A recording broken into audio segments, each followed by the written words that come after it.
नमस्कार शेतकरी मित्रांनो, शेती या सदरमध्ये आपलं स्वागत आहे. तुम्ही बघू शकता हा व्हिडिओ सदर ऊसाविषयी आहे. साधारणतः ज्या अडसाली लागणी आहेत त्याच्याविषयी हा व्हिडिओ आहे. अडसाली लागणी केल्यानंतर अलीकडच्या काळात काय चुका होऊ शकतात शेतकऱ्यांच्या, किंवा आपण काय करायला पाहिजे नक्की हे पाहण्यासाठी हा व्हिडिओ आहे. तुम्ही बघू शकता हा आता अडसाली ऊस असून 15-7ची लागण असून याचा हा पोगा जळलेला आहे. तुम्ही बघू शकता म्हणजे ह्याला खोडकिडा लागलेला आहे.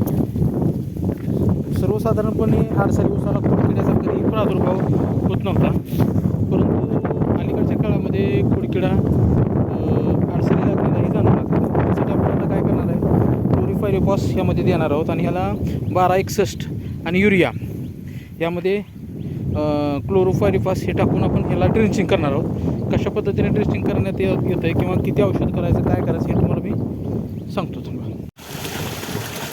हे आपण या ड्रममध्ये 200 लिटर पाणी घेतलेलं आहे आणि 200 लिटर पाणी घेऊन त्यामध्ये आपण 1261 यारा कंपनीचं हे 3 किलो घेतलेलं आहे. हे सर्व आपण एका क्षेत्रासाठी करणार, 1 एकरी क्षेत्रासाठी करणार आहोत. 200 लिटर पाणी आणि 1261 त्यासाठी 3 किलो.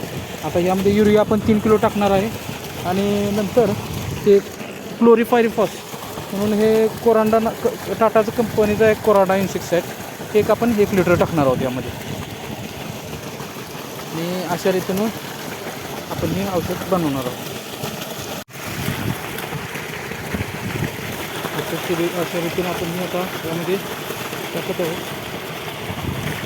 ते सर्व आपल्याला 1 एकर क्षेत्रासाठी करायचं आहे. या अशा प्रकारे आपण याला ड्रेंचिंग करून घ्यायचं आहे. आणि पूर्वी ह्याच प्लॉटवर आपण तणनाशकाचा व्हिडिओ बनवला होता. यामुळे आपल्याला खोडकिड्याचं संपूर्ण नियंत्रण करायचं आहे. तसेच या ऊसाला फुटवायची संख्या थोडी कमी आहे, तर या प्लॉटला फुटवा येण्यासाठी आपण हे 1261 वगैरे घेतलेलं आहे. ठीक आहे, अशा पद्धतीनं करू शकतो आपण.